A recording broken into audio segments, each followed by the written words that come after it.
Hi, this is Kavyasri. நான் உங்களுக்கு வந்து காஸ்ட் அக்கௌண்டிங் சப்ஜெக்ட் சொல்லிக் கொடுக்க போகிறேன். இது நம்மளுக்கு வந்து சிஎம்ஏ இன்டர் குரூப் 1 பேப்பர் 8ல் வரும். நான் வந்து உங்களுக்கு introduction and cost sheet chapter மட்டும் ஃப்ரீயாக யூடியூப்பில் அப்லோட் பண்ணுறேன். மிச்சது எல்லாமே வந்து பெய்ட் கிளாஸஸ் தான் வரும். நீங்கள் என்னோட வாட்ஸ்அப் நம்பருக்கு வந்து டெக்ஸ்ட் பண்ணலாம் எந்த டவுட்ஸாக இருந்தாலும். அதே மாதிரி பர்ச்சேஸ் பண்ணால் கூட அது நீங்கள் வந்து எனக்கு டெக்ஸ்ட் பண்ணலாம். நான் என்னோட WhatsApp number and Telegram group link வந்து டிஸ்கிரிப்ஷன் பாக்ஸில் கொடுக்குறேன். என்னோட டெலகிராமில் தான் என்னோட நோட்ஸ் எல்லாமே வந்து அப்லோட் பண்ணுவேன். ஃபார் எக்ஸாம்பிள் இப்போ இன்ட்ரடக்ஷன் சாப்டருக்கு நான் இந்த மாதிரி எழுதி வச்சுருக்கேன். இதுதான் மெயின் நோட்ஸ். இது வந்து நான் அங்கே தான் வந்து அப்லோட் பண்ணுவேன். அப்போ இந்த நோட்ஸ் என்னென்னா வந்து இது வந்து ஒர்க்கிங்ஸ் அண்ட் வந்து நிறைய எக்ஸாம்பிள்ஸ் நான் உங்களுக்கு சொல்லுவேன் இல்லை புரிய வைக்கிறதுக்காக. அதுக்காக நான் இந்த ஸ்பேஸை வந்து யூஸ் பண்ணுவேன். ஸோ நமக்கு இப்போ இந்த காஸ்ட் அக்கௌண்டிங்கோட ஃபர்ஸ்ட் இன்ட்ரடக்ஷன் சாப்டருக்கு முன்னாடி நான் உங்களுக்கு ஜஸ்ட் ஒரு ஸ்மால் அவுட்லைன் மாதிரி கொடுத்துட்றேன். நம்ம மொத்தம் 100 மார்க்ஸ்க்கு வந்து இந்த சாப்டர் வந்து எக்ஸாமில் எழுதுவோம். இந்த 100 மார்க்ஸில் பார்த்தீங்கன்னா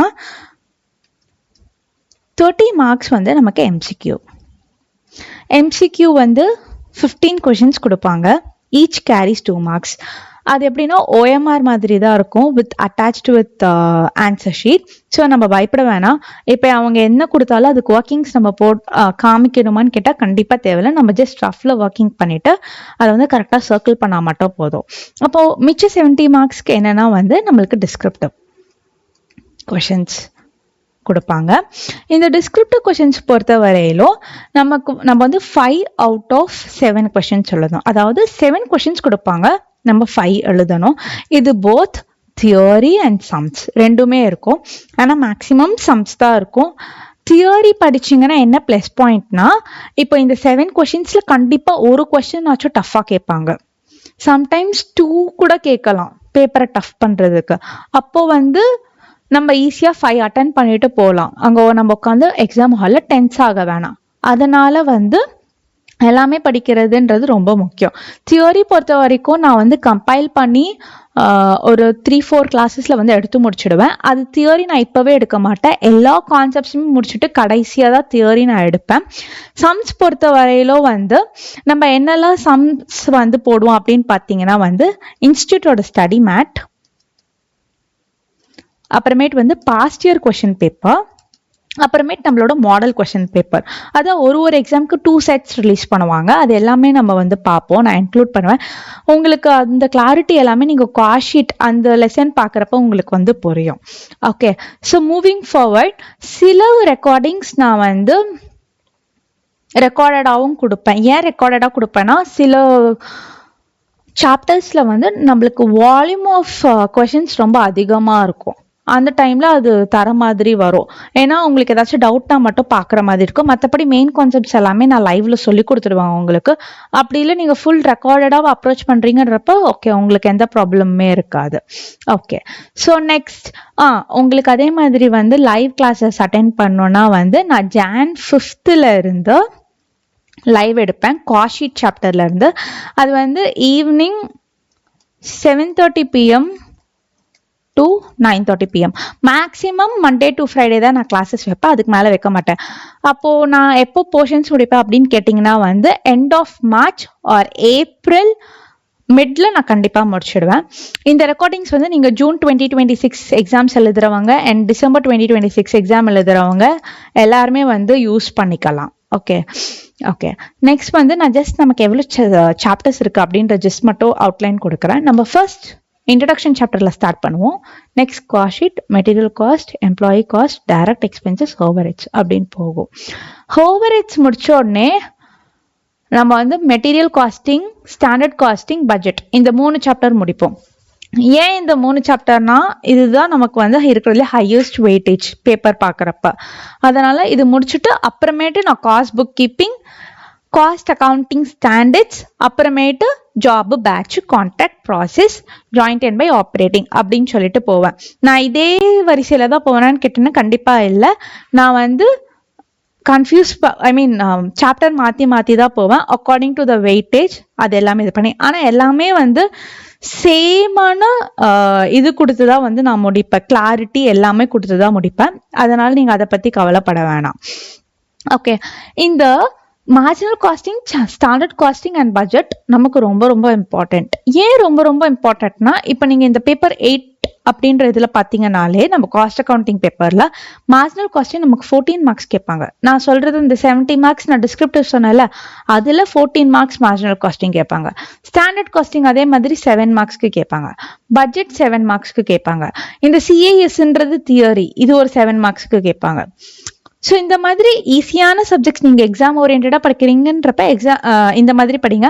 ஆனால் என்ன கேட்டிங்கன்னா ப்ரிஃபரபிளாக நம்ம எல்லாமே படித்தோன்னா நம்ம நல்ல மார்க்ஸ் ஸ்கோர் பண்ணலாம். ஏன் காஸ்ட் அக்கௌண்டிங்கில் எல்லாமே படிக்கணும்னா, நமக்கு குரூப் 2ல மேனேஜ்மெண்ட் அக்கௌண்டிங்ன்ற சப்ஜெக்ட் இருக்கும். அது வந்து கண்டினியூஷன் ஆஃப் காஸ்ட் அக்கௌண்டிங்.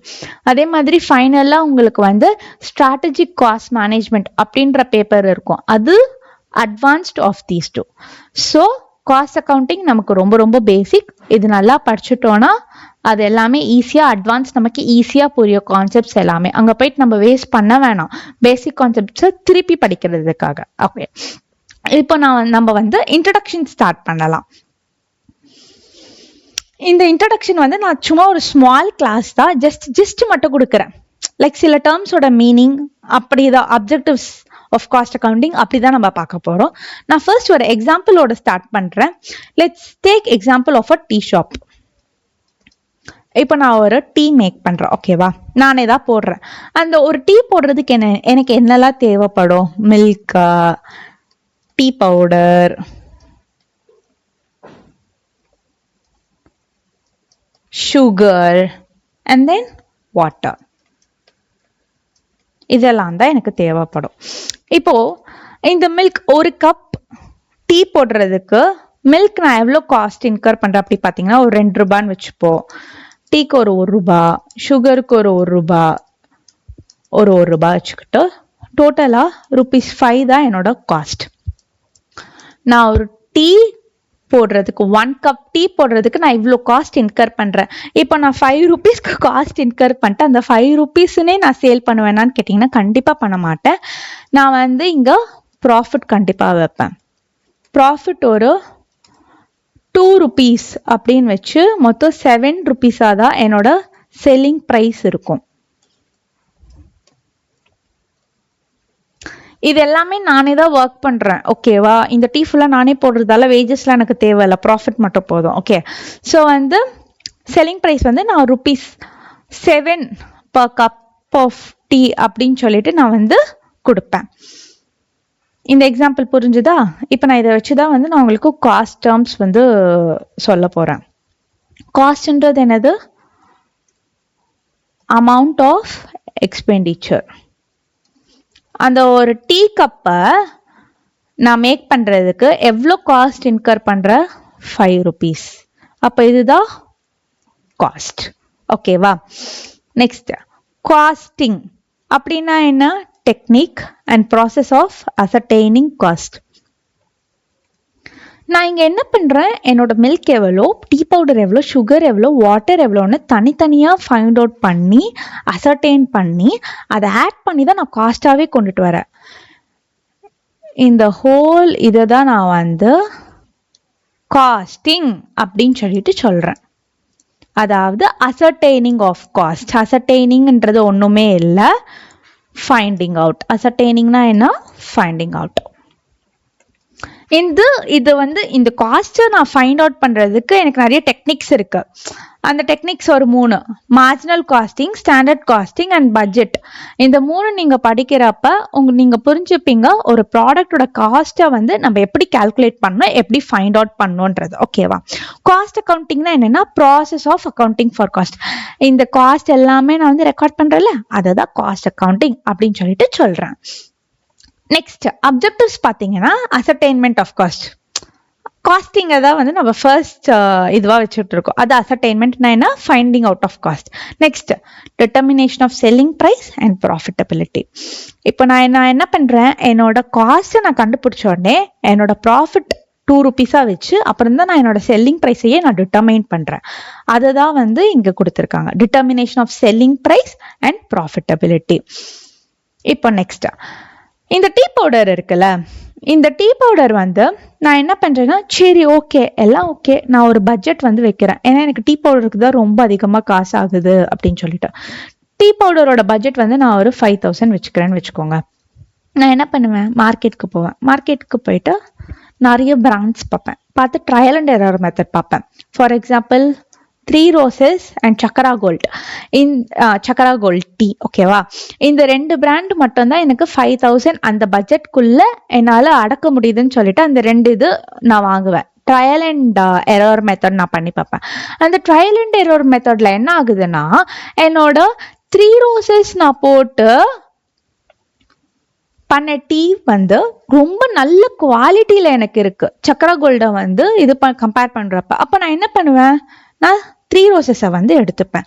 என்னோட பட்ஜெட்டும் 5000குள்ளேயே முடிச்சிட்டோம்.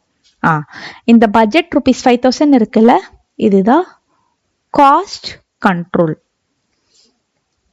நான் ஒரு பட்ஜெட் ஃபிக்ஸ் பண்ணி அதில் தான் அப்படின்னு சொல்லிட்டு இது பண்ணுவேன். அதுதான் காஸ்ட் கண்ட்ரோல்.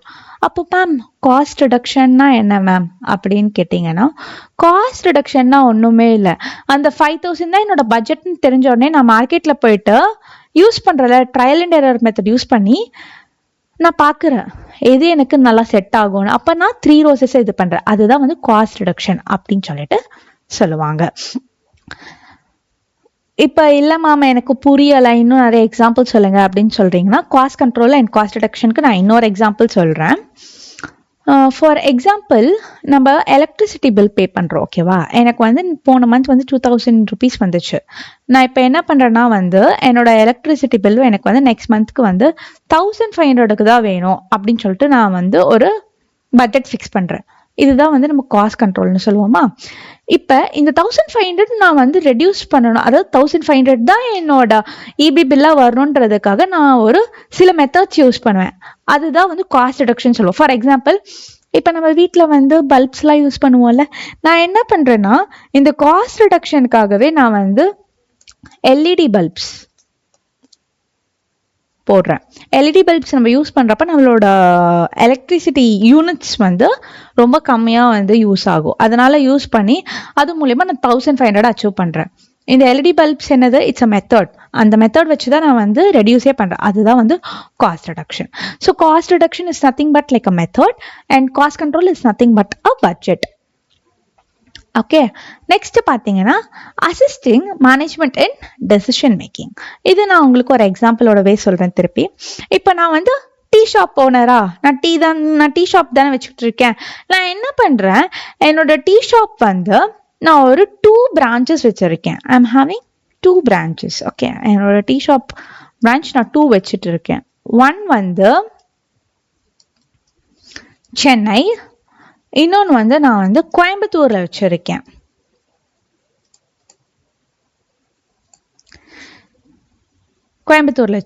இப்போ எனக்கு சென்னையில வந்து என்னோட சேல்ஸ் பார்த்தீங்கன்னா 20 lakhs ஆகுது, ஓகேவா? ஆனால் காஸ்ட் பார்த்தீங்கன்னா என்னோட டோட்டல் காஸ்ட் பார்த்தீங்கன்னா அந்த 20 lakhs சேல்ஸ் பண்ணுறதுக்கு எனக்கு டோட்டல் காஸ்ட் எவ்வளோ ஆகுதுன்னு பார்த்தீங்கன்னா 15 lakhs. அப்போ எனக்கு ப்ராஃபிட் வருமா லாஸ் வருமா? இங்க ப்ராஃபிட் வரும். ப்ராஃபிட் எவ்வளோ? 5 lakhs. கோயம்புத்தூர் பிரான்ச்ல எனக்கு சேல்ஸ் வந்து 15 lakhs ஆகுது. ஆனால் என்னோட டோட்டல் காஸ்ட் பார்த்தீங்கன்னா 20 lakhs ஆகுது. அதாவது நான் 15 lakhs சேல் பண்ணுறதுக்கு என்னோட காஸ்ட் மட்டும் 20 lakhs ஆகுது. அப்போ அங்கே எனக்கு லாஸ் ஆகுமா ப்ராஃபிட் ஆகுமா? லாஸ் ஆகும். 5 lakhs வந்து லாஸ் ஆகும். அப்போ நான் என்ன பண்ணுவேன், கோயம்புத்தூர் பிரான்ச்சை வந்து ஷட் டவுன் பண்ணிட்டு, அதாவது வைண்ட் ஆஃப் பண்ணிட்டு சென்னை பிரான்ச்சை மட்டும் நான் நடத்துவேன். ஸோ இதுக்கு நமக்கு ஹெல்ப் ஆகும். இந்த அசிஸ்டிங் மேனேஜ்மெண்ட் அண்ட் டெசிஷன் மேக்கிங்ன்றத நீங்கள் எங்கே பார்ப்பீங்க, ரொம்ப நல்லா எங்கே உங்களுக்கு புரியும்னா மேனேஜ்மெண்ட் அக்கௌண்டிங்கில் உங்களுக்கு இன்னும் ரொம்ப நல்லா புரியும், ஓகேவா? ஸோ இந்த 5 தான் வந்து main objectives of costing. Next நம்ம வந்து சில டேர்மோட மீனிங் பார்க்க போகிறோம். ஓகே, இது வந்து சில டேர்ம்னு சொல்றதை விட இது கொஞ்சம் ரொம்ப முக்கியமான டேர்ம்ஸ்ன்னு கூட சொல்லலாம். நம்ம ரொம்ப அதிகமாக வந்து யூஸ் பண்ணிக்கிட்டே இருப்போம் இப்போ சில டேர்ம்ஸ் எல்லாம் வந்து, ஓகேவா? டைரக்ட் மெட்டீரியல் அப்படின்ற டேர்ம் மீனிங் பாருங்க. Materials which are present in the finished product or can be economically identified in the product are called as direct materials. Okay, இது நான் ஒரு எக்ஸாம்பிளோட சொல்றேன். இப்போ இங்க நம்மளோட டீ எக்ஸாம்பிள் இருக்குல்ல, இந்த டீ எக்ஸாம்பிள் வச்சு நான் உங்களுக்கு புரிய வைக்கிறேன். இங்க நம்மளோட ஃபைனல் ப்ராடக்ட் என்ன? டீ. அந்த டீல என்னென்ன இன்கிரீடியன்ஸால வச்சு நான் யூஸ் பண்ணி எனக்கு அது வரும்? பால், டீ பவுடரு, சர்க்கரை, தண்ணி, அதெல்லாம் யூஸ் பண்ணி தான் எனக்கு டீ வருது. கரெக்டா? இந்த 4 மெட்டீரியலுமே நான் டைரக்ட் மெட்டீரியல்னு சொல்வேன். ஏன் டைரக்ட் மெட்டீரியல்? நமக்கு இங்க டெஃபினிஷன்ல என்ன கொடுத்துருக்காங்க? present in the finished product. அதனால நான் அதை வந்து டைரக்ட் மெட்டீரியல்னு சொல்றேன். ஆனா இந்த டீ போடுறதுக்கு நம்ம இந்த 4 மெட்டீரியலுமே ஒரு பாத்திரத்துல ஸ்டவ்ல போட்டு நல்லா கொதிக்க வச்சு அப்புறமேட்டு தான் இதை மேக் பண்ணுவோம். அப்ப அந்த கேஸ் அண்ட் ஸ்டவ் இருக்குல்ல, அதுவும் மெட்டீரியல் தானே. அப்ப அது வந்து டைரக்ட் மெட்டீரியலான்னு கேட்டீங்கன்னா இல்ல. ஏன் டைரக்ட் மெட்டீரியல் இல்ல? அது வந்து அந்த ஃபினிஷ்ட் ப்ராடக்ட்ல நம்மளால பார்க்க முடியாது, அதனால. அப்ப அது டைரக்ட் மெட்டீரியல்னா என்ன மேம் அப்படின்னு கேட்டீங்கன்னா indirect material. Indirect material which do not normally form part of finished product are known as indirect materials. அதாவது உங்களோட finished productல வந்து ஃபார்மிங் பார்ட்டாவே இருக்காது, அதுதான் நம்ம இன்டைரக்ட் மெட்டீரியல்னு சொல்றோம். ஓகே, எனக்கு இன்னும் கொஞ்சம் எக்ஸாம்பிள்ஸ் சொல்லுங்க மேம் அப்படின்னு சொல்றீங்களா? ஓகே, நம்ம இன்னும் கொஞ்சம் எக்ஸாம்பிள்ஸ் வச்சு பார்க்கலாம். ஃபார் எக்ஸாம்பிள், நான் வந்து ஒரு ஃபேக்ட்ரி வச்சிருக்கேன். அந்த ஃபேக்ட்ரியில் வந்து நிறைய மெஷின்ஸ்லாம் இருக்கு. ஓகேவா? என்னோட ஃபினிஷ் ப்ராடக்ட் என்னன்னு பார்த்தீங்கன்னா வந்து ஷர்ட். இப்போ நான் இந்த ஃபேக்ட்ரியை க்ளீன் பண்ணுவேன்ல, அதுக்கு நான் வந்து டெட்டால் யூஸ் பண்ணுறேன். அந்த டெட்டால்ன்றது ஒரு ப்ராடக்டா? டெட்டால் வச்சு தான் நான் என்னோட ஃபேக்ட்ரியை வந்து சுத்தம் பண்ணுறேன். அந்த டெட்டால்ன்றது டைரக்ட் மெட்டீரியலா இன்டைரக்ட் மெட்டீரியலான்னு கேட்டிங்கன்னா இன்டைரக்ட் மெட்டீரியல். ஏன்னா என்னால் அந்த டெட்டாலில் வந்து ஷர்ட், என்னோட ஃபினிஷ் ப்ராடக்ட் என்ன ஷர்ட், அதில் என்னால் பார்க்க முடியுமா? கண்டிப்பாக பார்க்க முடியாது. அதனால வந்து இட்ஸ் அன் இன்டைரக்ட் மெட்டீரியல். அதே மாதிரி இன்னொரு எக்ஸாம்பிளும் சொல்கிறேன். இங்கே நான் வந்து என்னோட மெஷின்லாம் நான் நிறைய இது பண்ணியிருக்கேன். இந்த மெஷினுக்கு நான் கிரீஸ் ஆயில்லாம் யூஸ் பண்ணுவேன், நான் அது நல்லா ஓடுறதுக்காக. அந்த கிரீஸ் ஆயிலாவும் மெட்டீரியல் தான். அந்த கிரீஸ் ஆயில் என்னால் ஃபினிஷ் ப்ராடக்ட்ல பார்க்க முடியுமா? கண்டிப்பா பார்க்க முடியாது. அப்படின்றப்ப அதுவும் வந்து இன்டைரக்ட் மெட்டீரியல் தான். அதே மாதிரி இப்போ இந்த டீ கப்ஸ்லாம் நான் வந்து கழுவுவேன்னா, கழுவுறதுக்கு நான் என்ன பண்ணுவேன்? நான் வந்து விம்பார் யூஸ் பண்ணுவேன்.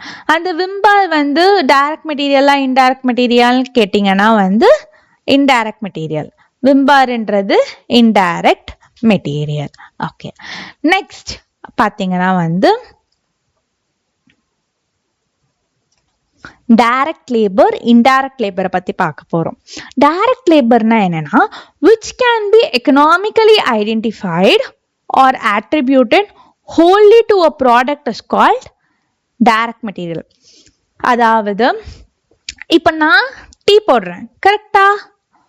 நான் வந்து டைரக்ட் லேபரான்னு கேட்டீங்கன்னா ஆமா, நான் டைரக்ட் லேபர். ஏன்னா நான் இருக்கிறதால தான் அந்த டீயே வந்து என்னால் போட முடியுது. So not direct material, direct labor.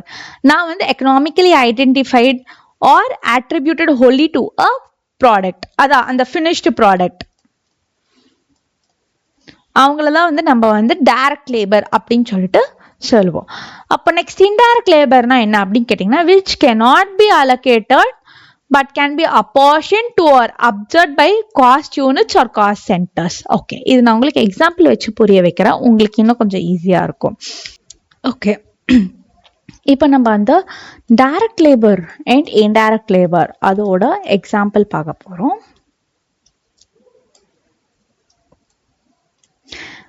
இப்போ நான் வந்து உங்களுக்கு ப்ரீவியஸ் எக்ஸாம்பிள் ஒரு எக்ஸ்டெண்ட் வெர்ஷன்ல சொல்லியிருப்பேன்.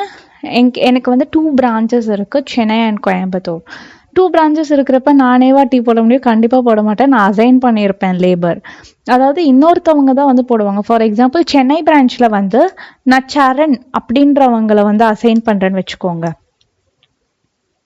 அதே மாதிரி கோயம்புத்தூர் பிரான்ச்சில் வந்து நான் வந்து தேவா அப்படின்றவங்களை அசைன் பண்றேன்னு வச்சுக்கோங்க. அப்ப நான் என்ன பண்ணுவேன் அப்படின்னா, நான் காவ்யா என்ன பண்ணுவேன்னா வந்து காவ்யா வந்து எல்லா அக்கௌண்டிங் ஒர்க்ஸ் பார்ப்பாங்க.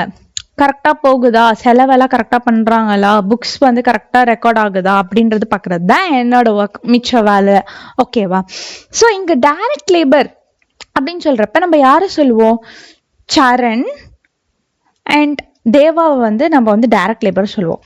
அப்போ இன்டைரக்ட் லேபராக நம்ம காவியாவை சொல்லுவோம். ஏன்னா நான் வந்து டீ போடலை, என்னோட ஃபினிஷ் ப்ராடக்ட் என்ன டீ வந்து டீக்கும் எனக்கும் சம்மந்தமே இல்லை.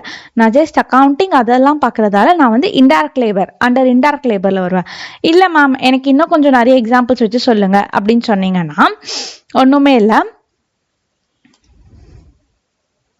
இப்போ நெக்ஸ்ட் நான் இன்னொரு எக்ஸாம்பிள் சொல்கிறேன். இப்போ நம்மளோட சாஃப்ட்வேர் கம்பெனிலாம் இருக்குல்ல, சாஃப்ட்வேர் கம்பெனி, அந்த சாஃப்ட்வேர் கம்பெனிலலாம் என்ன பண்ணுவாங்க? ஆப்ஸ், வெப்சைட்ஸ் அந்த மாதிரி ப்ரொவைட் பண்ணுவாங்க. அந்த ஆப்ஸ் வெப்சைட்ஸ்லாம் யாரா பண்ணுவா? அந்த ஆப்ஸ் வெப்சைட்ஸை யார் மேக் பண்ணுவா? சாஃப்ட்வேர் இன்ஜினியர்ஸ், கோடர்ஸ்னு கூட சொல்லலாம். சரி, சாஃப்ட்வேர் இன்ஜினியர்ஸ் அப்படி சொல்லலாம். அவங்க தான் வந்து அந்த ஆப்பை மேக் பண்ணுவாங்க. அவங்கள நம்ம டைரக்ட் லேபராக சொல்லுவோம். அதே அந்த கம்பெனியில் ஹெச்ஆர், அக்கௌண்டன்ட் அவங்களாம் இருக்காங்கல்ல, டைரக்டர், அவங்களெல்லாம் நம்ம இன்டைரக்ட் லேபர் அப்படின்னு சொல்லிட்டு சொல்லுவோம். அதே மாதிரி இல்லை மேம் எனக்கு இன்னும் கொஞ்சம் நீங்கள் இன்னொரு எக்ஸாம்பிள் வச்சு சொல்லுங்கள் அப்படின்னு சொல்கிறீங்களா? ஓகே, நான் வந்து ஃபேக்ட்ரி சொன்னேன்னா ஃபேக்ட்ரியில் வந்து ஃபேக்ட்ரி எக்ஸாம்பிள் சொன்னேன்னா ஷர்ட் மேக்கிங் ஃபேக்ட்ரி, அந்த ஷர்ட் மேக்கிங் ஃபேக்ட்ரி பொறுத்த வரையிலும் ஒர்க்கர்ஸ் எனக்கு இருப்பாங்களா, லேபர்ஸ் இருப்பாங்களா, அவங்கள நான் டைரக்ட் லேபர் சொல்லுவேன்னா அவங்க தான் வந்து எனக்கு வந்து அந்த ஷர்ட் வந்து மேக் பண்ணுவாங்களே. அப்போ நான் இன்டைரக்ட் லேபராக யாரை மேம் சொல்கிறது அப்படிங்கிற அந்த ஃபேக்ட்ரியோட இதில் சூப்பர்வைசர்ஸ்னு இருப்பாங்க. சூப்பர்வைசர்ஸோட மெயின் ரோல் என்ன? அவங்க வந்து லேபர்ஸ் கரெக்டாக ஒர்க் பண்ணுறாங்களான்னு பார்க்குறது தான். அவங்களுக்கோ ப்ராடக்ட்க்கோ வந்து டைரெக்டாக சம்மந்தமே இல்லை. ஓகேவா? அதனால சூப்பர்வைசர்ஸ்ன்றவங்க இன்டைரக்ட் லேபர். அதே மாதிரி அந்த இதுக்கெல்லாம் அக்கௌண்ட்ஸ்லாம் பார்ப்பாங்களா, கண்டிப்பாக அவங்களுக்கு அட்மின் ஆஃபீஸில் ஹெச்ஆர், அக்கௌண்டன்ட்ஸ், டேரக்டர்ஸ்லாம் இருப்பாங்களா, அவங்களெல்லாம் நம்ம வந்து இன்டைரக்ட் லேபர் அப்படின்னு சொல்லிட்டு சொல்லுவோம். இப்போ இதை திருப்பி படிச்சிங்கன்னா உங்களுக்கு வந்து இன்னும் புரியும்.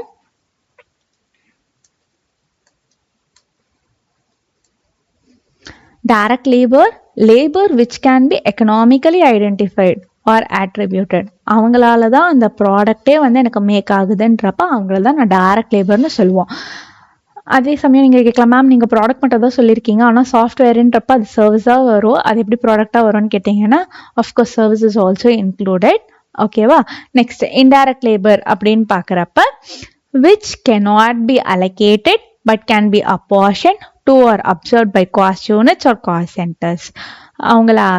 அவங்கள வந்து நீங்கள் வந்து டைரக்டாக இது பண்ண முடியாது, இன்டைரக்டாக அவங்களுக்கும் வந்து பங்கு இருக்கும். அவங்கள தான் நம்ம இன்டைரக்ட் லேபர் அப்படின்னு சொல்லிட்டு சொல்லுவோம். இப்போ டைரக்ட் எக்ஸ்பென்சஸ் பொறுத்த வரைக்கும் என்ன சொல்கிறாங்க அப்படின்னு பார்க்குறப்ப it includes all expenses other than direct material and direct labour. Direct material, direct labour இல்லாமல் நீ என்னெல்லாம் டைரக்ட் எக்ஸ்பென்சஸ் என்ன எக்ஸ்பென்சஸ் பண்ணுறியோ அதெல்லாம் டைரக்ட் எக்ஸ்பென்சஸ்குள்ளே வரணும்னு சொல்கிறாங்க. Which are specially incurred for a particular product and can be identified.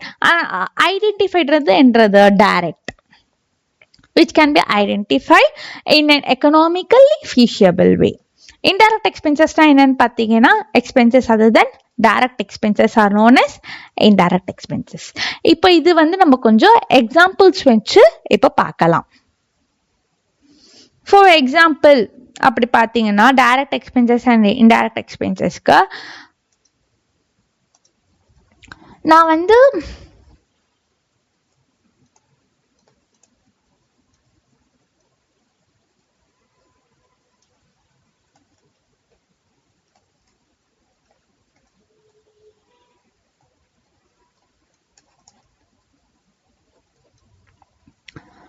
இப்போ நான் வந்து இந்த கருப்பட்டி காஃபி ஷாப் இருக்குல்ல, அது ரொம்ப ரொம்ப ஃபேமஸ் ஆனது, நீங்கள் வந்து பார்க்கலாம்.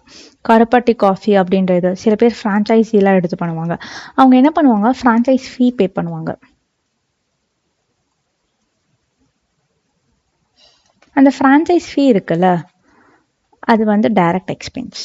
ஏன் டைரக்ட் எக்ஸ்பென்ஸ் அப்படின்னு கேட்டிங்கன்னா, அந்த ஃப்ரான்ச்சைஸ் ஃபீ பே பண்ணுறதால தான் என்னால் அந்த ப்ராடக்டே வந்து சேல் பண்ண முடியுது. அப்படின்றப்ப அந்த ப்ராடக்ட்க்கும் அந்த ஃப்ரான்ச்சைஸ் ஃபீக்கும் வந்து டைரக்டாகவே லிங்க் இருக்கா, அதனால நான் டைரக்ட் எக்ஸ்பென்ஸ்னு சொல்கிறேன். இப்போ அதே ஷாப்புக்கு நான் ரெண்ட் கொடுக்குறேன்னு வச்சுக்கோங்க, அது டைரக்ட் எக்ஸ்பென்ஸா இன்டைரக்ட் எக்ஸ்பென்ஸான்னு கேட்டிங்கன்னா இன்டைரக்ட் எக்ஸ்பென்ஸ். அந்த ரெண்ட், எலக்ட்ரிசிட்டி பில்லு அதெல்லாம் வந்து எனக்கு இன்டைரக்ட் எக்ஸ்பென்ஸாக வரும். இல்லை மேம் எனக்கு இன்னொரு எக்ஸாம்பிள் சொல்லுங்க மேம், ஸோ தட் எனக்கு இன்னும் கொஞ்சம் நல்லா புரியும் அப்படி சொல்கிறீங்களா? ஓகே, ஒன்றும் ப்ராப்ளம் இல்லை. இப்போ நான் வந்து சோப் வந்து எனக்கு சோப் ரெசிபிஸ் நிறைய தெரியுதுன்னு சொல்லிட்டு நான் ஒரு சோப் ரெசிபி வந்து கண்டுபிடிக்கிறேன். அந்த சோப் ரெசிபி என்னென்னா வந்து நான் வந்து கம்மியான காஸ்ட்லேயே வந்து அந்த ரெசிபி வந்து என்னால் பண்ணிட முடியும். ஓகேவா? நான் என்ன பண்ணுவேன், அதுக்கு ட்ரேட்மார்க் வாங்கி வச்சுப்பேன். ட்ரேட்மார்க் வாங்கி யாருமே மார்க்கெட்டில் யூஸ் பண்ண முடியாது. யார் பண்ணாலும் என்கிட்ட வந்து பெர்மிஷன் கேட்கணும். ஓகேவா? அப்போ என்ன பண்ணுவாங்க, நான் என்ன பண்ணுவேன், சரி ஓகே உனக்கு இது வேணுமா, எனக்கு ப்ராப்ளம், எனக்கு வந்து ராயல்ட்டியாக பே பண்ண, எனக்கு வந்து ராயல்ட்டி பே பண்ண. அந்த ராயல்ட்டி இருக்குல்ல, அது வந்து டைரக்ட் எக்ஸ்பென்ஸ். ஏன்னா அந்த ராயல்ட்டி நான் பே பண்ணுறதால தான் என்னால் அந்த சோப் அப்படின்ற ஃபினிஷ்டு ப்ராடக்டை வந்து சேல் பண்ண முடியும் மார்க்கெட்டில். So that royalty is also and direct expenditure. Okay, இப்போ நெக்ஸ்ட் அதுதான் வந்து இங்கே நம்ம வந்து சொல்லியிருப்பாங்க. இப்போ நெக்ஸ்ட் மூவிங் ஃபார்வர்ட் பார்த்தீங்கன்னா வந்து direct material, direct wages and direct expenses gives us prime cost. அதாவது உன்னோட டைரக்ட் எக்ஸ்பென்சஸ் எல்லாமே சேர்த்து வந்து ப்ரைம் காஸ்ட் அப்படின்னு சொல்லிட்டு சொல்கிறோம். ப்ரைம் காஸ்ட்னா என்ன மேம்? ப்ரைம் காஸ்ட் அப்படின்றது என்னது அப்படின்னு கேட்டிங்கன்னா வந்து ப்ரைம்ன்றது என்னது, மீனிங். ப்ரைமோட இம்பார்ட்டன்ட் என்னன்னா important. Prime is nothing but important.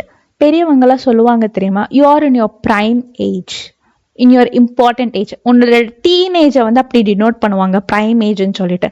ஏன்னா நீ அங்கே நல்லா படித்தாதான் வந்து உன்னால் அப்புறமேட்டு செட்டில் ஆக முடியும். அந்த ஸ்கூலில் நீ 10th 11th 12th நீ நல்லா படித்து நல்ல காலேஜ்குள்ளே போனாதான் அப்புறமேட்டும் நீ படிக்கணும். ஆனால் அங்கே தான் வந்து ஸ்டார்ட் ஆகுமே படிப்போட ரியாலிட்டின்றது. ஸோ ப்ரைம்ன்றது இம்பார்ட்டன்ட். ஸோ இவங்க என்ன சொல்கிறாங்கன்னா, இந்த direct material plus direct labour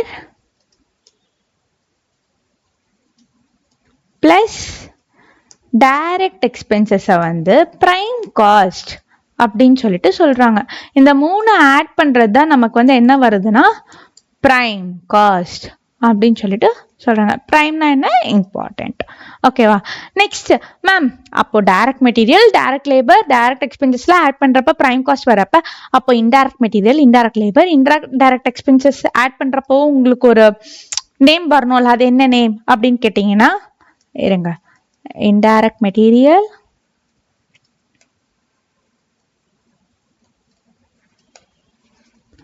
indirect labor,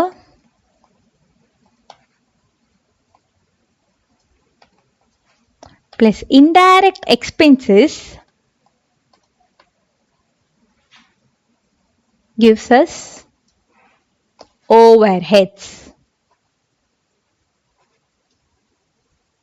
இப்போ இங்க பாப்பீங்க, overheads, it is the aggregate of indirect material cost, indirect labor cost and indirect expenses. and overheads ன்றது ஒரு 3 categories-ஆ இது பண்ணலாம்.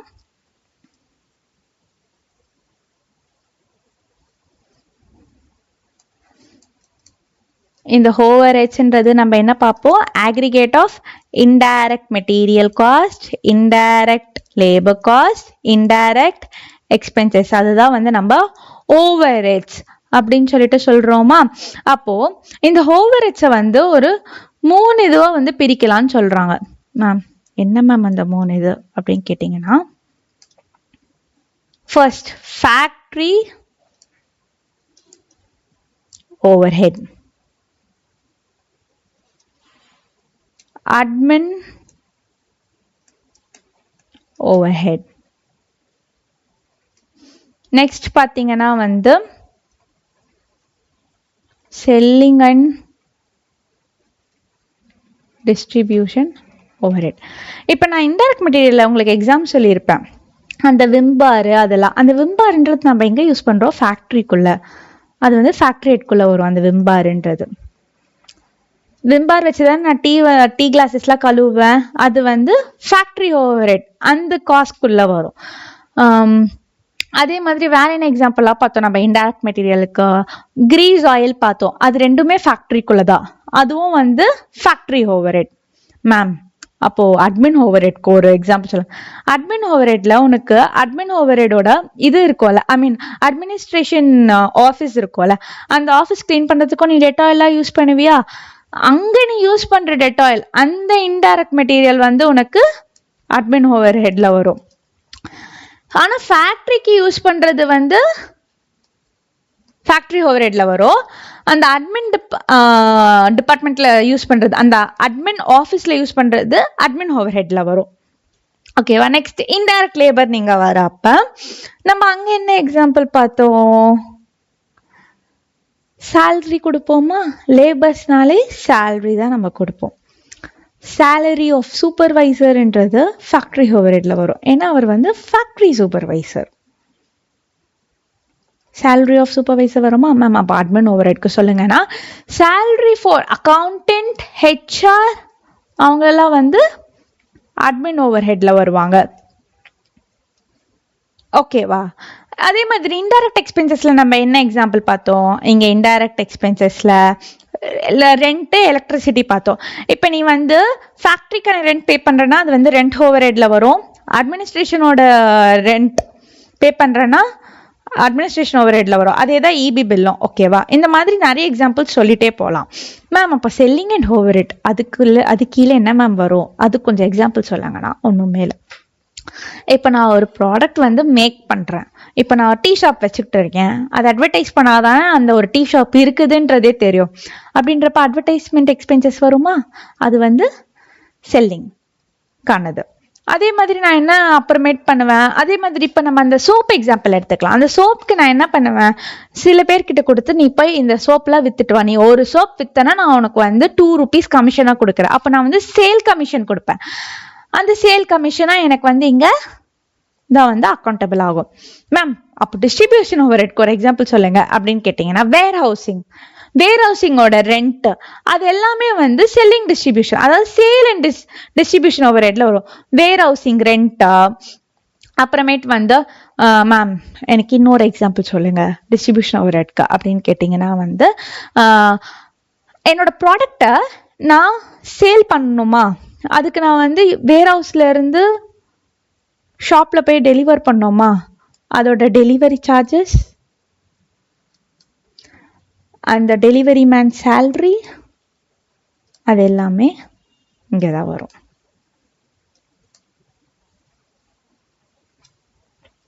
ஸோ அதுதான் நம்மளோட நெக்ஸ்ட் இது. ப்ரொடக்ஷன் ஆர் ஒர்க் ஓவர்ஹெட்ஸ்ன்றது ஒன்றுமே இல்லை. It's nothing but factory overheads. Indirect expenses which are incurred in the factory and for running of the factory. அதுதான் வந்து நம்ம factory overheadsனு சொல்லுவோம். உனக்கு ஃபேக்டரிக்குள்ள என்னெல்லாம் இன்டைரக்ட் எக்ஸ்பென்சஸ் நடக்குதோ அதுதான் நம்ம ஃபேக்டரி ஓவர்ஹெட்னு சொல்லுவோம். Rent, power, repairman wages.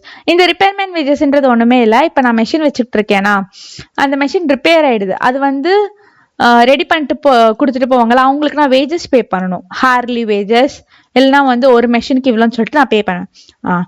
அந்த வேஜஸ் வந்து நான் வந்து அந்த ஃபேக்டரி ஓவர்ஹெட் கீழே தான் வந்து இது பண்ணிப்பேன், அக்கௌண்ட் பண்ணிப்பேன். Next administration overhead. Indirect expenses related to management and administration of business. அந்த அட்மினிஸ்ட்ரேஷன் டிபார்ட்மெண்ட் ஒரு ஆஃபீஸ் இருக்குல்ல, அதில் என்னெல்லாம் நடக்குதோ அதை ஆஃபீஸ் ரெண்ட் சொல்லலாம், டெலிஃபோன் சொல்லலாம், எக்ஸெட்ரா. இது நீங்கள் இன்னும் நல்லா காஷீட்டில் படிப்பீங்க. நான் ஜஸ்ட் இங்கே ஜிஸ்ட்டு தான் கொடுக்குறேன். அங்கே போகிறப்ப உங்களுக்கு இன்னும் நிறைய ஐடியா வரும் சம்ஸ் போட. நெக்ஸ்ட் செல்லிங் ஓவர்ஹெட்ஸ் பார்த்தீங்கன்னா வந்து marketing, commodity, advertisement, commission to sales person, அதெல்லாம் வந்து செல்லிங் ஓவர்ஹெட்ஸ். டிஸ்ட்ரிபியூஷன் ஓவர்ஹெட்ஸ்ன்றது ஒன்றுமே இல்லை. அந்த கூட்ஸ் டிஸ்பேச் பண்ணுறதுக்கு எனக்கு என்னெல்லாம் ஆகுது, warehouse charges, loading charges, packaging, அதெல்லாம் வந்து வரும். நான் இங்கே பேக்கேஜஸ் செகண்டரின்னு சொல்லியிருக்கேன். அப்போ பேக்கேஜஸ் ப்ரைமரின்றது ஒன்று இருக்குது. அது எங்கே வரும்? அது வந்து டைரக்ட் மெட்டீரியலில் வரும். அது நம்ம இன்னும் காஸ்ட் ரொம்ப டீட்டெயில்டாக வந்து படிப்போம். இப்போ next cost object, cost unit அப்படின்றது என்னன்னு பார்க்க போகிறோம். காஸ்ட் ஆப்ஜெக்ட்னா என்னன்னா is anything for which a separate measurement of cost is required. ஓகேவா? இது வந்து லைக் ஒரு நீட் மாதிரி. நெக்ஸ்ட் தான் சொல்றாங்க காஸ்ட் ஆப்ஜெக்ட்ன்றத நீ எதை குறிப்ப அப்படின்றத சொல்றாங்க. A product, a service, a project, a customer, a brand category, an activity, a department or a program etc. அதுதான் நம்ம காஸ்ட் ஆப்ஜெக்ட் அப்படின்னு சொல்லிட்டு சொல்லுவோம். இப்போ நான் வந்து எக்ஸாம்பிள் சொல்றேன். ஃபார் எக்ஸாம்பிள் காஸ்ட் ஆப்ஜெக்டான எக்ஸாம்பிள் நான் இங்கேயே சொல்றேன். ஃபார் எக்ஸாம்பிள் நான் வந்து பக்கத்துல ஒரு கடைக்கு போறேன். எனக்கு வந்து பனானா வேணும். எங்க அம்மா சொல்றாங்க பனானா வாங்கிட்டு வா காவியான்னு. அப்போ அங்க நான் என்ன பண்ணுவேன், காய்கறி அங்கிள் கிட்ட போய் நான் என்ன அந்த ஷாப்ல கேட்பேன், எனக்கு வந்து 1 டசன் பனானா கொடுங்க. இங்க 1 டசன் பனானா கொடுங்க. இதுல எது ப்ராடக்ட்? இந்த பனானான்றது ப்ராடக்ட். அதுதான் காஸ்ட் ஆப்ஜெக்ட். காஸ்ட் ஆப்ஜெக்ட் உனக்கு ப்ராடக்டாகவும் இருக்கலாம், சர்வீஸாகவும் இருக்கலாம், ஆக்டிவிட்டியாகவும் இருக்கலாம், டிபார்ட்மெண்ட்டாக கூட இருக்கலாம், ப்ரோக்ராம், நிறைய இதில் இருக்கலாம். ஓகேவா? சரி மேம், எனக்கு இன்னொரு எக்ஸாம்பிள் சொல்லுங்க. நான் ஒரு ஆப் எனக்கு கிரியேட் பண்ணி இல்லை ஒரு வெப்சைட் கிரியேட் பண்ணணும் அப்படின்னு சொல்லிட்டு நான் போயிட்டு ஒரு சாஃப்ட்வேர் கம்பெனியில் கொடுக்குறேன். அவங்க எனக்கு கிரியேட் பண்ணி கொடுக்குறாங்க. அங்கே என்னோட காஸ்ட் ஆப்ஜெக்ட் அப்படின்றது என்னதுன்னு பார்த்தீங்கன்னா அது வந்து சர்வீஸ் கேட்டகரியில் வரும். அந்த சர்வீஸ்ன்றது என்னதுன்னா அந்த வெப்சைட். அதுதான் நான் வந்து காஸ்ட் ஆப்ஜெக்ட் அப்படின்னு சொல்லிட்டு சொல்லுவேன். மேம் அப்போ காஸ்ட் யூனிட்னா என்ன மேம்? காஸ்ட் யூனிட்ன்றது ஒன்றுமே இல்லை. It is a unit of product, service or time in relation to which cost may be ascertained or expressed. இங்கே நான் என்ன பண்ணுறேன், பனானா எனக்கு வேணும்னு சொல்கிறேன். நான் அங்கே என்ன வந்து எனக்கு குறிக்குது, 1 டசன் பனானான்னு நான் சொல்கிறேன். அந்த 1 டசன்ன்றது தான் வந்து காஸ்ட் யூனிட். நான் வெப்சைட் வேணும்னு சொல்வேன். நான் என்ன சொல்வேன், ஒரு வெப்சைட் 2 or 3 அந்த நம்பர் ஆஃப் வெப்சைட் சொல்வேன். எனக்கு அந்த மாதிரி அந்த வெப்சைட்ஸ் கொடுங்க.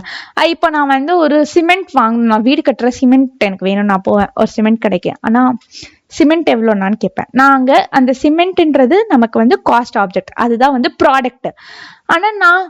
ஆனால் சிமெண்ட் எவ்வளோனா அப்படி கேட்க மாட்டேன். நான் என்ன கேட்பேன், அண்ணா ஒரு மூட்டை சிமெண்ட் எவ்வளோண்ணா அப்படி கேட்பேன். அந்த மூட்டை, அந்த 1 பேக்கெட், அந்த 1 பேக்கெட் ஆஃப் சிமெண்ட் எவ்வளோன்னு தான் நான் கேட்பேன். அந்த 1 பேக்கெட்டுன்றது தான் காஸ்ட் யூனிட். 1 பேக்கெட், 1 லோட் அப்படின்னு என்ன வேணாலும் சொல்லலாம். ஓகேவா? இல்லை மேம் எனக்கு இன்னொரு எக்ஸாம்பிள் சொல்லுங்க. ஓகே, நான் எங்கள் வீட்டில் வந்து தண்ணி தீர்ந்துருச்சு, அதனால நான் குடிக்கிற தண்ணி தீர்ந்துருச்சு, அதனால நான் போயிட்டு அண்ணா எனக்கு ஒரு கேன் தண்ணி வேணும், வீட்டில் எடுத்துகிட்டு வந்து போட்டுருங்க அப்படின்னு சொல்லிட்டு சொல்லுவேன். அங்கே ப்ராடக்ட் என்ன, எனக்கு வாட்டர் கேன். அதுதான் வந்து என்னோட ப்ராடக்ட் காஸ்ட் ஆப்ஜெக்ட். மேம் அப்போ என்னோட காஸ்ட் யூனிட் என்ன? 1 வாட்டர் கேன். அதாவது நான் எதை வச்சு அசர்டைன் ஆர் எக்ஸ்பிரஸ் பண்றேனோ அதுதான் வந்து என்னோட காஸ்ட் யூனிட் அப்படின்னு சொல்லிட்டு நான் சொல்றேன். Next, moving forward, classification of cost. Classification அப்படின்றது நான் உங்களுக்கு சிம்பிளா புரிய வைக்கணும்னா, இப்போ வந்து ஒரு ஹியூமன் பீயிங் பிறக்கிறாங்க. ஓகேவா? அப்போ நம்ம அந்த குழந்தைக்கு எப்படி பேர் வைப்போம், அது ஆனா பொண்ணான்னு பார்த்துட்டு அதுக்கேற்ற மாதிரி பேர் வைப்போம். கரெக்டா? அதே மாதிரி காஸ்ட்டுக்குன்னு நிறைய நேம்ஸ் இருக்கு. அதுதான் இந்த கிளாசிஃபிகேஷன் ஆஃப் காஸ்ட்ல பார்ப்பீங்க. ஆக்சுவலா நிறைய கிளாசிஃபிகேஷன் ஆஃப் காஸ்ட் இருக்கு. ஆனா நமக்கு வந்து சிலபஸ்ல 5 தான் வந்து கொடுத்துருக்காங்க. ஸோ ஃபர்ஸ்ட் ஒன் பார்த்தீங்கன்னா nature or element, material cost, labour cost, expenses. Material காஸ்ட்னா என்ன? ஒரு மெட்டீரியலுக்கான காஸ்ட் என்னெல்லாம் நம்ம இன்கர் பண்றோமோ அதுதான். லேபர் காஸ்ட்ன்றது ஒரு லேபருக்கு நான் என்னெல்லாம் செலவு பண்றேனோ அதுதான் லேபர் காஸ்ட் அப்படின்னு சொல்லிட்டு சொல்லுவேன். எக்ஸ்பென்சஸ்ன்றது other than material and labour.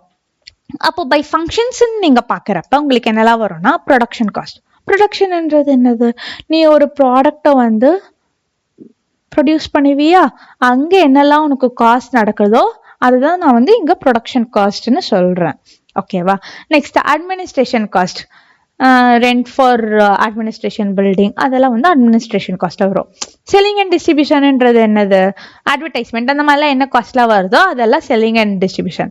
Research and development, இது என்ன மேம் புதுசாக இருக்குது அப்படி கேட்டிங்கன்னா ஒன்றும் இல்லை. இப்போ நான் ஒரு ப்ராடக்ட் வச்சுக்கிட்டு இருக்கேன், என்னோட ஷர்ட் இருக்கு. ஓகேவா? அந்த ஷர்ட் வந்து சேல்ஸ் ஓகே போகுது, ஆனால் கொஞ்சம் டிக்ளைன் ஆற மாதிரி இருக்குன்றப்ப நான் என்ன பண்ணுவேன்னா ஃபீட்பேக் வாங்குவேன். ஃபீட்பேக் வாங்கி கொஞ்சம் ரிசர்ச்லாம் பண்ணி 2.0 பண்ணுவேன். 1.0 ஏற்கனவே இருக்கு, 2.0 பண்றதுக்கு நான் ரிசர்ச் பண்ணுவேன். அந்த ரிசர்ச் பண்றதுக்கு நான் என்னெல்லாம் பண்ணுவேன், ஃபீட்பேக்ஸ் கேட்பேன். யார்கிட்ட இருந்து ஃபீட்பேக்ஸ் கேட்பேன்? கஸ்டமர்ஸ் கிட்ட இருந்து ஃபீட்பேக்ஸ் கேட்பேன். அந்த ஷர்ட்டை 2.0 பண்றதுக்கு இன்னும் நல்லா வந்து நெக்ஸ்ட் இதுக்கு அப்கிரேட் பண்றதுக்கு நான் ஃபீட்பேக்ஸ் கேட்பேன். மார்க்கெட்ல வந்து என்னோட காம்படிட்டர்ஸ் எப்படிலாம் இருக்காங்கன்றத பார்ப்பேன். எல்லாமே ரிசர்ச் பண்ணி தான் அந்த ப்ராடக்டை நான் டெவலப் பண்ணுவேன். அதுக்கு என்ன காஸ்ட்லாம் இன்கர் ஆகுதோ அதுதான் வந்து ரிசர்ச் அண்ட் டெவலப்மெண்ட். மேம் அப்போ ப்ரீ ப்ரொடக்ஷன்னா என்ன? இப்போ நான் வந்து ஷர்ட் தயாரிக்கிறதுக்கு எனக்கு மெஷின்ஸ் வேணுமா, ஸ்டிச்சிங் மெஷின்ஸ். அந்த ஸ்டிச்சிங் மெஷின்ஸ் நான் சும்மா ஏதோ தானோன்னு வாங்க மாட்டேன். அது வந்து ஒரு லாங் டைம் இன்வெஸ்ட்மெண்ட் எனக்கு. அப்படின்றப்ப நான் நல்லதாக தான் வாங்குவேன். அப்போ நான் என்ன பண்ணுவேன்னா, எல்லாருமே வந்து ஃப்ரீயாக கொடுக்க மாட்டாங்க ட்ரையலுக்கு, ஓகேவா? சில பேருக்குலாம் நம்ம பே பண்ணணும். அப்போ நான் என்ன பண்ணுவேன், ஒரு 2-3 பிராண்ட்ஸ் எடுத்துப்பேன். ஜுக்கி மெஷின்ஸ் அந்த மாதிரி என்னெல்லாம் வந்து இருக்கோ அதெல்லாம் எடுத்து நான் ட்ரையல் பார்ப்பேன். எது நமக்கு நல்லா செட் ஆகும் அப்படின்றது பார்ப்பேன்னா, அதுக்கு நான் கொஞ்சம் சார்ஜஸ் பே பண்ணுவேன்னா, கொஞ்சம் காஸ்ட் இன்கர் பண்ணுவேன்னா, அதுதான் ப்ரீ ப்ரொடக்ஷன் காஸ்ட். மேம் அப்போ கன்வர்ஷன்னா என்ன? கன்வர்ஷன்ன்றது ஒண்ணுமே இல்லை. ஒரு ப்ராடக்ட் கன்வெர்ட் பண்றதுக்கு எனக்கு என்ன காஸ்ட்லாம் ஆகுதோ அதுதான் வந்து நான் கன்வர்ஷன் காஸ்ட் அப்படின்னு சொல்லிட்டு இங்க நான் வந்து சொல்றேன். ஓகே, இப்போ நம்ம கன்வர்ஷன் காஸ்ட் வரைக்கும் முடிச்சிட்டோம். இப்போ நெக்ஸ்ட் வர போகிறது ரொம்ப ரொம்ப ரொம்ப இம்பார்ட்டன்ட். நம்ம சப்ஜெக்டே இந்த பிஹேவியரை வச்சு தான் இருக்கு. பை வேரியபிலிட்டி ஒரு பிஹேவியரில் நமக்கு மொத்தம் 3 types. First fixed cost, variable cost and semi variable cost. Very very very very important. உங்களுக்கு அந்த 2 பொருளைனா கூட பரவாயில்ல, ஆனால் இதுதான் ரொம்ப ரொம்ப முக்கியம் நமக்கு, ஓகேவா? நான் ஃபர்ஸ்ட் உங்களுக்கு வேரியபிள் காஸ்ட் அப்படின்னா என்ன அப்படின்னு சொல்லிட்டு நம்ம இங்க டிஸ்கஸ் பண்ணுவோம். ஒரு எக்ஸாம்பிளோட சொல்லலாமா? அப்போ உங்களுக்கு இன்னும் நல்லா புரியும்.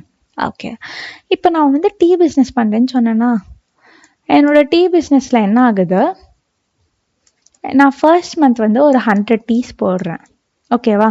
அந்த 100 டீஸ்க்கு நான் இன்கர் ஆகிற காஸ்ட் சொல்றேன் இங்க, ஓகேவா? எனக்கு சரண் தான் வந்து போட்டு கொடுக்குறான், அவன் தான் லேபர், ஓகேவா? சரண் தான் என்னோட லேபர். என்ன, நான் ஃபர்ஸ்ட் 100 டீஸ் போடனேன், எனக்கு மெட்டீரியல்ஸ் தேவைப்படும். என்ன தேவைப்படும்? பால், சர்க்கரை, டீ பவுடரு, அப்புறமேட்டு வாட்டரு. ஒரு 100 டீ போடுறதுக்கு என்னோட மில்க் காஸ்ட் பார்த்தனா ஒரு 300 ரூபாய் ஆகுது, ஓகேவா? சுகர் காஸ்ட் எவ்வளோ ஆகுது பார்த்தனா ஒரு 150. மேம் அப்போ டீ பவுடர் காஸ்ட் மேம் ஒரு 150 வச்சுக்கலாம். வாட்டர் காஸ்ட் மேம் ஒரு 50 வச்சுக்கலாம். இது இல்லாம நான் சரண் லேபரா, எனக்கு அவனுக்கு நான் வந்து காசு கொடுக்கணும். நான் சொல்றேன், சரண் நீ ஒரு டீ போட்டு அது கல்வி வைக்கிறேன்னா அதுக்கு நான் வந்து உனக்கு ₹1 கொடுக்குறேன் அப்படின்னு சொல்லிட்டு 1ன்னா அப்போ 100 டீக்குன்னா 100 rupees. இப்போ என்னோட இங்க காஸ்ட் என்னவா வரும்?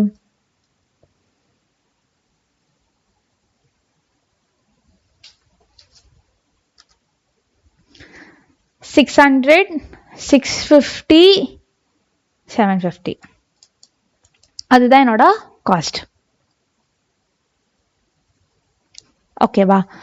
இது வந்து என்னோட ஃபர்ஸ்ட் மந்த்துக்கானது, ஓகேவா? என்னோட செகண்ட் மந்த்ல எனக்கு சேல்ஸ் வந்து 200 டீஸ் ஆகுது. அப்புறம் என்ன பண்ணுவேன், அப்படியே டபுள் ஆகும் எனக்கு காஸ்ட். 600 இன்கர் ஆகும். சுகருக்கு நான் வந்து 300 இன்கர் பண்ணுவேன். டீ பவுடருக்கும் 300 இன்கர் பண்ணுவேன். வாட்டர் ஒரு 100 rupees இன்கர் ஆகும். சரணுக்கு நான் வந்து 200 ரூபாய் கொடுப்பேன், ஏன்னா அவன் வந்து 200 டீஸ் போடுறதால. அப்போ என்னோட டோட்டல் காஸ்ட் எவ்வளோ ஆகும்? 1500. அப்படியே டபுள் ஆகுதா? அதே மாதிரி 300 டீஸ்ன்றப்ப அதுக்கேற்ற மாதிரி வேரி ஆகும். அதாவது என்னோட டோட்டல் சேல்ஸ் எவ்வளோ இன்க்ரீஸ் ஆகுதோ அதுக்கேற்ற மாதிரி என்னோட டோட்டல் காஸ்ட் ஆஃப் த ப்ராடக்டும் வந்து, அதாவது என்னோட வேரியபிள் காஸ்ட்டும் வந்து இன்க்ரீஸ் ஆகும். என்னோட காஸ்ட் வந்து இன்க்ரீஸ் ஆகும். அதை தான் நான் வந்து வேரியபிள் காஸ்ட் அப்படின்னு சொல்லிட்டு சொல்றேன், ஓகேவா? இப்போ இது வந்து நான் இங்க சும்மா கால்குலேட் பண்றேன். 1 மந்த்ல நான் எவ்வளோ சேல்ஸ் பண்ணேன்? 100 டீஸ். காஸ்ட் டோட்டலாக காஸ்ட் இன்கம் பண்ண 750. காஸ்ட் எவ்வளோ? 750. ஒரு கப்புக்கான டீயோட பிரைஸ் நான் அசர்டைன் பண்றேன். ஃபர்ஸ்ட் என்ன பண்ணுவேன்? Cost divided by total number of teas. 750 divided by 100, 7.5 per tea. கரெக்டா? நெக்ஸ்ட் இப்போ அதே மாதிரி செகண்ட் மந்த்க்கு பார்க்குறப்ப என்னோட டோட்டல் காஸ்ட் எவ்வளோ 1500. மேம் அப்போ நான் மொத்தம் எவ்வளோ டீஸ் நான் செகண்ட் மந்த்ல போட்டேன் 200. அப்போ போடுறப்ப எனக்கு எவ்வளோ வரும் 1 per டீயோட cost 1500 divided by 200 which is equal to 7.5 per tea. இதுதான் வேரியபிள் காஸ்டோட இதுவே. என்னோட டோட்டல் யூனிட்ஸ் எவ்வளோ வந்து இன்க்ரீஸ் ஆகுதோ அவ்வளவோ என்னோட காஸ்ட் வந்து இன்க்ரீஸ் ஆகும். அதுதான் நான் வந்து வேரியபிள் காஸ்ட்னு சொல்லுவேன். ஆனால் வேரியபிள் காஸ்டோட பர் யூனிட் ப்ரைஸ் பார்த்தீங்கன்னா it will be fixed. Okay, next fixed காஸ்ட்னு படித்தோம். மேம் அந்த ஃபிக்ஸட் காஸ்ட் என்ன அப்படின்னு கேட்டிங்கன்னா, நான் வந்து ரெண்ட் கொடுத்து தான் ஆகணும், என்ன ஆனாலும் சரி ரெண்ட் கொடுத்து தான் ஆகணும். ஓகேவா, நான் என்ன பண்ணுறேன், என்னோட ஃபர்ஸ்ட் மந்த்தில் நான் எவ்வளோ ரெண்ட் கொடுக்குறேன் 5000 கொடுக்குறேன்னு வச்சுக்கோங்க. செகண்ட் மந்த்துக்கும் 5000 தான் கொடுப்பேன். நான் 200 டீஸ் சேல் பண்ணுறதால என்னோட ரெண்ட் இன்க்ரீஸ் ஆகுமான்னு கேட்டிங்கன்னா கண்டிப்பாக ரேட் இன்க்ரீஸ் ஆகாது, 5000 தான் இருக்குமே. ஸோ அப்போ எனக்கு ஃபர்ஸ்ட் மந்த்க்கு 5000 ருபீஸ்ன்றப்ப மேம் அப்போ நான் ஒரு யூனிட்கான என்னோட ஃபிக்ஸட் காஸ்ட் எவ்வளோ அப்படின்னு பார்க்குறப்ப 5000 divided by 100 which is equal to ₹50.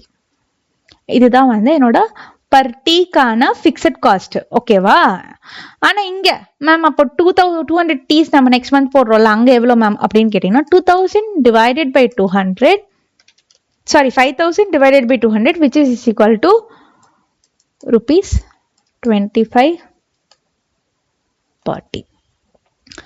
என்னோட டோட்டல் ஃபிக்ஸட் காஸ்ட் வந்து ஃபிக்ஸடாக தான் இருக்கும், ஆனால் per யூனிட் காஸ்ட் வந்து வேரி ஆகும். நம்ம இப்படி சொல்லலாமா, இங்க வந்து per யூனிட்,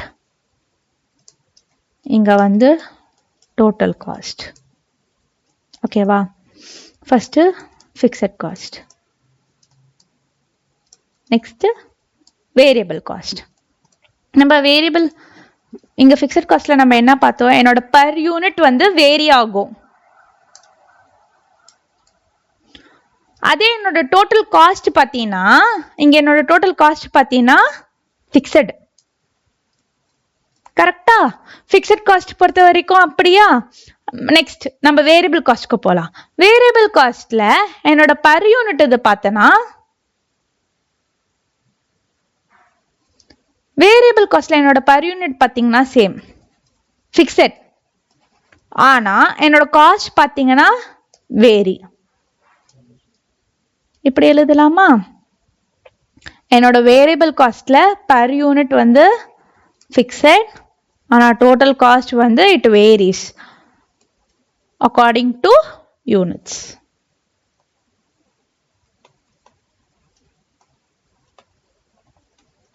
அதாவது அங்கே நான் 100 டீஸ் பண்ணுறப்ப எனக்கு வந்து காஸ்ட் 750 இருந்துச்சு, ஆனால் 200 பண்ணுறப்ப 1500. என்னோட யூனிட்ஸ் எவ்வளோ இன்க்ரீஸ் ஆகுதோ அவ்வளோவா என்னோட வேரியபிள் காஸ்ட் வந்து இன்க்ரீஸ் ஆகும். அதுதான் வந்து இதோட ஸ்கெப்டிக்கலான இது.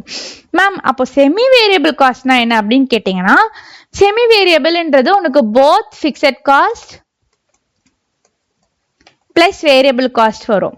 ஃபார் எக்ஸாம்பிள் சொல்கிறேன், நமக்கு டெலிஃபோன் சார்ஜஸ் வந்து அப்போது கொடுப்பாங்க. அது எப்படி இருக்கும்னா வந்து நீங்கள் வந்து ஒரு 200 மினிட்ஸ்னு வச்சுக்கோங்க, ஒரு 200 மினிட்ஸ்க்கு பேசுனீங்கன்னா வந்து ஃப்ரீ. அது கழிச்சு நீங்கள் வந்து 1 மினிட்க்கு பேசினா ₹1 அப்படின்னு வேரி ஆகும். அதுதான் வந்து வேரியபிள் காஸ்ட். சில இதுலலாம் பிராண்ட்லலாம் வந்து அந்த 200 மினிட்ஸ்க்கு பேசுறது ஸ்டாண்டர்டாக ஒரு ₹100 சார்ஜ் பண்ணிட்டு மிச்சதுக்கு வந்து 1 மினிட் பேசுனீங்கன்னா வந்து ₹5 அப்படின்னு சொல்லிட்டு சார்ஜ் பண்ணுவாங்க. அதாவது உனக்கு ஃபிக்ஸட் பிளஸ் வேரியபிள் ரெண்டுமே சேர்த்தாப்புல வரும் வேரியபிள் காஸ்ட்ல. ஓகேவா, அது நீங்கள் அங்கே போகிறப்ப இன்னும் உங்களுக்கு நல்லா புரியும். பை டிரான்சிபிலிட்டி ஆஃப் காஸ்ட் சப்ஜெக்ட்ஸ் நம்மளுக்கு இந்த மீனிங்லாம் தெரியும். டைரக்ட் மெட்டீரியல்னா என்ன, லேபர்னா என்ன, எக்ஸ்பென்சஸ்னா என்ன. அதே மாதிரி இன்டைரக்ட் காஸ்ட் வந்து indirect material, indirect labour and indirect expenses. இந்த பை ப்ரொடக்ஷன் ஆர் ஆப்ரேஷன் ப்ராசஸ்ல பார்த்தீங்கன்னா job cost, batch cost, contract cost, process cost, joint cost, இது எல்லாமே வந்து நம்ம சாப்டரா வந்து ஒரு இதுல படிப்போம். ஸோ நம்ம அங்க இன்னும் இன் டீட்டெயில்டா பார்த்துப்போம். ஆக்சுவலா நம்ம கிளாசிபிகேஷன் காஸ்ட் ஒன்லி 5 கேட்டீங்கன்னா இல்ல, இன்னும் நமக்கு நிறைய இருக்கு. ஆனா நம்ம சிலபஸ்ல இந்த 5 தான் கொடுத்துருக்காங்க. நான் இங்க இது பண்ணதுதான் வந்து இங்க எழுதியிருக்கேன்.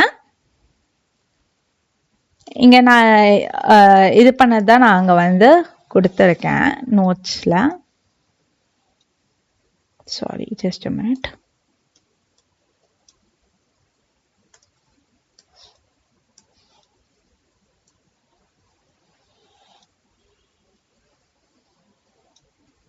என்ன கொடுத்திருக்கேன்?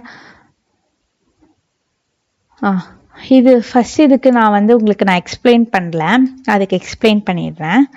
என்னோட டைரக்ட் மெட்டீரியல் இங்க இந்த டீ எக்ஸாம்பிள்ல இந்த milk, sugar, tea powder, water, அதே மாதிரி சரணுக்கு கொடுக்குற லேபரு, இது எல்லாமே எனக்கு டைரக்ட் எக்ஸ்பென்சஸா? கரெக்டா? இது எல்லாமே எனக்கு வந்து ஐ மீன் டைரக்ட் லேபர், டைரக்ட் மெட்டீரியல். அதாவது இந்த milk, sugar, tea powder and water வந்து எனக்கு டைரக்ட் மெட்டீரியல். சரண் வந்து எனக்கு டைரக்ட் லேபரா வருவாரு. டைரக்ட் எக்ஸ்பென்சஸ்ன்றது இங்க எனக்கு எதுவுமே இல்லை. ஓகேவா? இது பிளஸ் பண்ணி தானே எனக்கு வந்து பிரைம் காஸ்ட் வரும். வேரியபிளா அதுதான் இங்க நான் சொல்லியிருப்பேன். என்ன வரும் இங்க வந்து பாத்தீங்கன்னா வந்து 300, 150, 150, 600, 650 வரும். இங்க அதே மாதிரி 600, 300, 900, 1300 வரும். அப்போ என்னோட காஸ்ட் வந்து வேரி ஆகுதா? ஆனா பர் யூனிட் இது வந்து சேமா இருக்கும். எப்படி மேம் சேம்னு சொல்றீங்க? 650 டிவைடட் பை 100 என்ன? rupees 6.5. அதே மாதிரி 1300 divided by 200 Ts is equal to rupees 6.5. Same. அப்ப என்னோட பர் யூனிட் சேம். ஆனா என்னோட காஸ்ட் பாத்தீங்கன்னா இட் வேரிஸ். என்னோட டோட்டல் காஸ்ட் பாத்தீங்கன்னா இட் வேரிஸ். அதுதான் இங்க கொடுத்துருப்பேன். Prime cost is always variable. Always variable தான். ஓகேவா? நெக்ஸ்ட் பாத்தீங்கன்னா வந்து நான் இந்த இதுக்கு வந்துடுறேன் ஸோ தட் உங்களுக்கு ஈஸியா இருக்கும். Variable cost per unit is fixed. Variable cost per unit is fixed. இங்க variable cost ஓட per unit பாத்தீங்கன்னா fixed 7.5 7.5. அதே நான் next statement என்ன கொடுத்திருக்கேன்னா fixed cost per unit is variable. அதே என்னோட fixed costல per unit பாத்தீங்கன்னா variable. அதுதான் ஸ்டேட்மெண்ட் இதுவா கொடுத்துருக்கேன். ஐ மீன் நான் இங்க எழுதியிருக்கேன். It's a very important. உங்களுக்கு எம்சிக்யூஸ்ல ரொம்ப ஸ்டாண்டர்டா வந்து கேட்பாங்க. ஸோ இந்த மூணுமே ரொம்ப இம்பார்ட்டன்ட், படிச்சுக்கோங்க. நெக்ஸ்ட் ரெஸ்பான்சிபிலிட்டி சென்டர்ஸ்ல நமக்கு ஒரு 4 சென்டர்ஸ் இருக்கும். இந்த ரெஸ்பான்சிபிலிட்டி சென்டர்ஸ் நமக்கு ஆக்சுவலா ஏன் வந்துச்சு அப்படின்னு பாத்தீங்கன்னா வந்து இப்போ ஒரு கம்பெனி இருக்கா, அந்த கம்பெனி வந்து 2 இதுவா இருக்கும். அவங்க ஒன்று சென்ட்ரலைசேஷன் தான் இருப்பாங்க, இல்லைனா டீசென்ட்ரலைசேஷனா இருப்பாங்க. மேம் என்ன மேம் சென்ட்ரலைசேஷன் டீசென்ட்ரலைசேஷன் அப்படின்னு கேட்டீங்கன்னா, சென்ட்ரலைசேஷன் இஸ் நத்திங் பட் நான் எந்த டெசிஷன் எடுத்தாலும் என்னோட டாப் மேனேஜ்மெண்ட் சொல்றது தான் நான் கேட்கணும். நானே டெசிஷன் எடுத்து நானே பண்ண முடியாது. ஃபார் எக்ஸாம்பிள் என்னோட டீ ஷாப் பிஸ்னஸ் நான் ஒன்று சென்னையில் ஒன்று கோயம்புத்தூரில் ஒன்று வச்சுக்கிட்டு இருக்கேன்னு வச்சுக்கோங்க. சரண் அவன் இஷ்டத்துக்கு வந்து பண்ண முடியாது. என்னோட டீ பிஸ்னஸ் சென்னை அண்ட் கோயம்புத்தூரில் இருக்குன்னு வச்சுக்கோங்க. சென்னையில் வந்து சரண் தான் பார்த்துக்கிறாங்க, கரெக்டா? கோயம்புத்தூர்ல யார் பாத்துக்கிறா? எனக்கு தேவா பாக்குறா. ஆனா இவங்களால வந்து டெசிஷன் எடுக்க முடியுமான்னு கேட்டா எடுக்க முடியாது. நான் காவ்யா தான் வந்து டாப் மேனேஜ்மெண்ட்னு வச்சுக்கோங்க. நான் என்ன சொல்றேனோ அதுதான் இவங்க 2 பேர் கேட்கணும். அவங்க இஷ்டத்துக்கு எதுவுமே வந்து இப்ப ஃபார் எக்ஸாம்பிள் சரண் வந்து 3 ரோசஸ் இல்லாம சக்ரா கோல்டு வந்து மாறணும்னு வச்சுக்கோங்க, டீ பவுடர். அது அவனால மாற முடியாது. நான் சொன்னா மட்டும்தான் அவங்களால வந்து அதை மாத்த முடியும். ஆனா டீசென்ட்ரலைசேஷன்ல அப்படி இல்லை. டீசென்ட்ரலைசேஷன்ல சரண் அவங்க இஷ்டத்துக்கு அவங்க டிபார்ட்மெண்ட்ல என்ன வேணாலும் பண்ணிக்கலாம் சென்னையில. அதே மாதிரி கோயம்புத்தூர்ல வந்து தேவா என்ன பண்ணணுமோ பண்ணிக்கலாம்.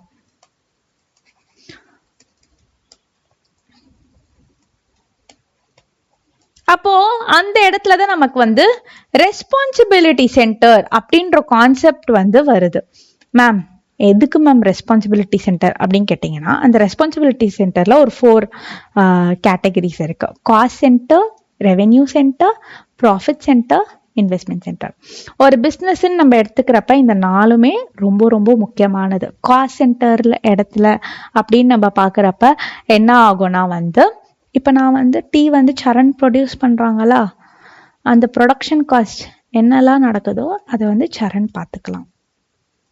அதே மாதிரி தேவா அவங்க இதில் தேவா பார்த்துக்கலாம். ரெவென்யூ சென்டர்ஸ், ரெவென்யூ சென்டர் அப்படின்னு பார்க்குறப்ப எக்ஸாம்பிள் சேல்ஸ் டிபார்ட்மெண்ட்.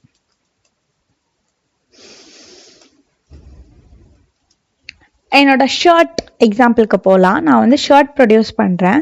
அப்போது அங்கே வந்து சேல்ஸ் டிபார்ட்மெண்ட்ன்றது கண்டிப்பாக இருப்பாங்க. அவங்க என்ன பண்ணுவாங்க அப்படின்னு பார்க்குறப்ப, அந்த கூட்ஸ் சேல் பண்ணுறது அதை மட்டும்தான் அவங்களோட மெயின் மோட்டிவாக பார்ப்பாங்க. எவ்வளோ ஷர்ட் சேல் பண்ண முடியுது, ஷர்ட் செல்லிங் தான் பார்ப்பாங்களே தவிர்த்து இந்த காஸ்ட் சென்டரை அவங்க வந்து பார்த்துக்க மாட்டாங்க. ஓகேவா? காஸ்ட் சென்டர் அவங்க பார்த்துக்க மாட்டாங்க, அவங்களுக்கு அதை பற்றி கவலையே இல்லை. மேம் அப்போ ப்ராஃபிட் சென்டர்னா என்ன அப்படின்னு பார்த்தீங்கன்னா, இதுக்கு ஒரு நல்ல எக்ஸாம்பிள் வந்து பிரான்ச் வைஸ். இது பிரான்ச் வைஸ் ப்ராஃபிட். இப்போ நான் வந்து சரண் வந்து சென்னையை, கோயம்புத்தூர்ல தேவா பார்த்துக்கிறான். சரண் எனக்கு இப்போ நான் பிரான்ச் வைஸ்ல சரண் எனக்கு 5 lakhs கொடுக்குறேன், தேவா ஒரு 4 lakhs கொடுக்குறான்னு நான் தேவா கிட்ட கேட்பேன், என்ன அங்கே சரண் வந்து 5 பண்ணுறான், நீ என்ன 4 தான் பண்ற, யூ ஷுட் இன்க்ரீஸ் அப்படின்னு சொல்லிட்டு சொல்லுவேன். கரெக்டா?